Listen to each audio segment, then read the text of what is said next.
সমস্ত সাধুগুরু বৈষ্ণব এবং গীতাপ্রেমী ভক্তদের চরণে প্রণতি জানিয়ে তাদের চরণধূলির আশীর্বাদ নিয়ে শুরু করছি আজকের গীতাপাঠ। ওম অশ্ব শ্রীমদ্ভগবদ্গীতা মালা মন্ত্রস্য শ্রী ভগবান বেদব্যাস ঋষির নুষ্টুপ ছন্দ শ্রীকৃষ্ণ পরমাত্মা দেবতা অসচ্চানম্বশতম প্রজ্ঞাবাদাঞ্চ ভাষাসে সর্বধর্মান পরিত্যাজ্য মামেকম শরণম ব্রজ অহং তাম সর্বপাপেভ্য মোক্ষয়িষ্যামি মা শুচ। ওম তৎসৎ ওম তৎসৎ ওম তৎসৎ। ওম নমো ভগবতে বাসুদেবায়। হরে কৃষ্ণ। অষ্টাদশ অধ্যায় মোক্ষযোগ।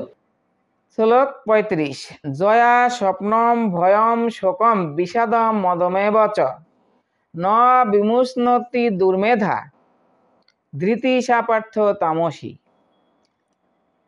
গীতার গান। যে ধৃতির দ্বারা নহে স্বপ্ন ভয় ত্যাগ, তামসী সে ধৃতি দুর্মেধার মদ। অনুবাদ। হে পার্থ, যে ধৃতি স্বপ্ন ভয় শোক বিষাদ মদ আদিকে ত্যাগ করে না, সেই বুদ্ধিহীনা ধৃতি তামসী। তাৎপর্য। এমন সিদ্ধান্ত করা উচিত নয় যে সাত্ত্বিক মানুষেরা স্বপ্ন দেখে না। এখানে স্বপ্ন বলতে বোঝাচ্ছে অত্যাধিক নিদ্রা। সত্য রজ বা তম যে গুণই হোক না কেন, স্বপ্ন সর্বদাই থাকে। স্বপ্ন দেখাটা স্বাভাবিক ব্যাপার, কিন্তু যারা বেশি না ঘুমিয়ে পারে না, যারা জড়জগৎকে ভোগ করার গর্বে গর্বিত না হয়ে পারে না, যারা জড়জগতে কর্তৃত্ব করার স্বপ্ন দেখছে এবং যাদের প্রাণ মন ইন্দ্রিয় আদি সেভাবেই নিযুক্ত, তারা তমগুণের ধৃতির দ্বারা আচ্ছন্ন বলে বিবেচিত হয়ে থাকে। শ্লোক ৩৬। সুখম তিদানীম ত্রিবিধম শৃণু মে ভরতস্যব অভ্যাসাদ রমতে যত্র দুঃখান্তম চ নিগচ্ছতি। গীতার গান। ত্রিবিধ সে সুখ শুনো ভারত ঋষভ, জড় সুখে মজে জীব কিন্তু দুঃখ সব। সে সুখ সে উপরতি দুঃখ অন্ত হয়, সংসারের মায়া সুখ তবে হয় ক্ষয়। অনুবাদ। হে ভরতস্যব, এখন তুমি আমার কাছে ত্রিবিধ সুখের বিষয় শ্রবণ করো।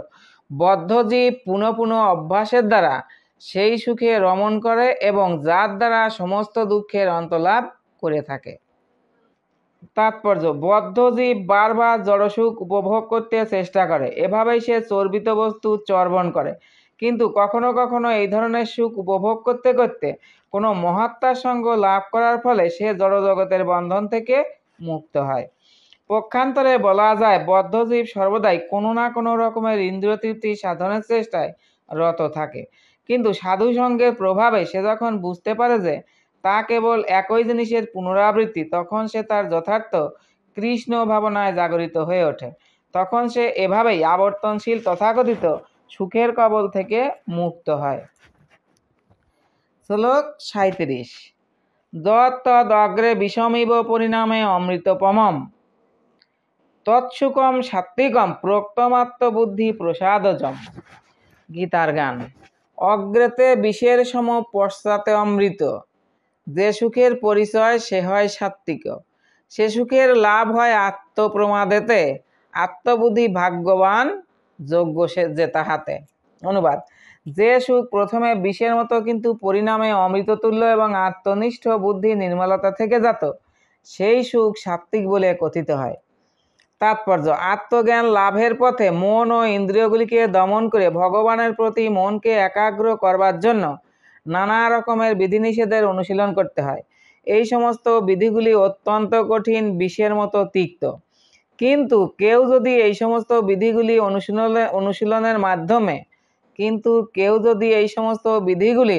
অনুশীলনের মাধ্যমে সাফল্য অর্জন করে অপ্রাকৃত স্তরে অধিষ্ঠিত হন, তখন তিনি প্রকৃত অমৃত পান করতে শুরু করেন এবং জীবনকে যথার্থভাবে উপভোগ করতে পারেন। শ্লোক ৩৮। বিষয়ে ইন্দ্রিয় সংযোগাৎ যৎ তদ অগ্রে অমৃতোপমম পরিণামে বিষমিব তৎসুখম রাজসম শ্রিতম। গীতার গান। ইন্দ্রিয়ের সংযোগেতে বিষয়ের ভোগ অমৃতের মতো অন্তে কিন্তু ভবরোগ, পরিণামে বিষয়ের বিষয় লাভ রাজসিক সেই সুখ জীবের স্বভাব। অনুবাদ। বিষয় ও ইন্দ্রিয়ের সংযোগের ফলে যে সুখ প্রথমে অমৃতের মতো এবং পরিণামে বিষের মতো অনুভূত হয়, সেই সুখকে রাজসিক সুখ বলে কথিত হয়। তাৎপর্য: একজন যুবক যখন একজন যুবতীর সান্নিধ্যে আসে তখন যুবকটির ইন্দ্রিয়গুলি যুবতীটিকে দেখবার জন্য, তাকে স্পর্শ করবার জন্য এবং যৌন সম্ভোগ করবার জন্য তাকে প্ররোচিত করতে থাকে। এই ধরনের ইন্দ্রিয় সুখ প্রথমে অত্যন্ত সুখদায়ক হতে পারে, কিন্তু পরিণামে অথবা কিছুকাল পরে তা বিষবৎ হয়ে ওঠে। তারা একে অপরকে ছেড়ে চলে যায় অথবা তাদের বিবাহ বিচ্ছেদ ঘটে। তখন শোক, দুঃখ আদির উদয় হয়। এই ধরনের সুখ সর্বদাই রজোগুণের দ্বারা প্রভাবিত। ইন্দ্রিয় ও ইন্দ্রিয়ের বিষয়ের মিলনের ফলে উদ্ভূত যে সুখ, তা সর্বদাই দুঃখদায়ক এবং তা সর্বতোভাবে বর্জন করা উচিত।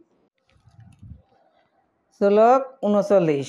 যদ অগ্রে চানুবন্ধে চ সুখম মোহনম আত্মন নিদ্রালস্য প্রমাদোত্থম তত্তামসম উদারিতম। গীতার গান। যাহা অগ্রে অনুবন্ধে সুখের মোহন, নিদ্রালস প্রমাদোত্থ তামসিক জন।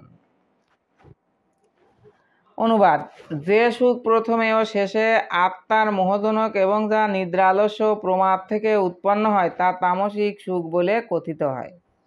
তাৎপর্য: আলস্য ও নিদ্রা যে সুখ তা অবশ্যই তামসিক, এবং যে জানে না কিভাবে কর্ম করা উচিত এবং কিভাবে কর্ম করা উচিত নয় তাও তামসিক। তমগুণের দ্বারা আচ্ছন্ন মানুষদের কাছে সবই মোহজনক। তার শুরুতেও সুখ নেই এবং পরিণতিতেও সুখ নেই। রজগুণে আচ্ছন্ন মানুষদের বেলায় শুরুতে এক ধরনের ক্ষণিক সুখ থাকতে পারে এবং পরিণামে তা হয় দুঃখদায়ক, কিন্তু তামসিক মানুষের বেলায় শুরু ও শেষ সর্ব অবস্থাতেই কেবল দুঃখ। শ্লোক ৪০। ন তদস্তি পৃথিব্যাম বা দিবি দেবেষু বা পুনঃ সত্যম প্রকৃতির্জৈর মুক্তম যদেবি স্যাৎ ত্রিভি গুণৈ। গীতার গান। ব্রহ্মাণ্ডের মধ্যে যত নরদেব লোকে কেহ নহে মুক্ত সেই ত্রিগুণ ত্রিলোকে। অনুবাদ: এই পৃথিবীতে মানুষদের মধ্যে অথবা স্বর্গে দেবতাদের মধ্যে এমন কোনো প্রাণীর অস্তিত্ব নেই যে প্রকৃতিজাত এই ত্রিগুণ থেকে মুক্ত। তাৎপর্য: ভগবান এখানে সারা জগৎ জুড়ে জড়া প্রকৃতির তিনটি গুণের যে সমষ্টিগত প্রভাব তার সারমর্ম বিশ্লেষণ করেছেন। শ্লোক ৪১। ব্রাহ্মণ ক্ষত্রিয় বিষাম শূদ্রানাম চ পরন্তপ কর্মাণি প্রবিভক্তানি স্বভাব প্রভাবৈ গুণৈ। গীতার গান। ব্রাহ্মণ, ক্ষত্রিয়, বৈশ্য, শূদ্র, পরন্তপ স্বভাব প্রভাবে গুণ হয় কর্ম সব।